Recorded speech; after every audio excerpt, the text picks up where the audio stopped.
Hi everybody, I hope you are doing well. Today we'll talk about how to fix or how to solve the problem of Upwork app with good settings. Here we click on apps, default apps, app settings.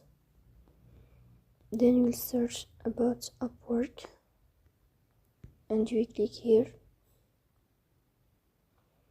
In this page of app info, we go to first stop and we click OK. Here you will enter to storage. Then we click on clear cache.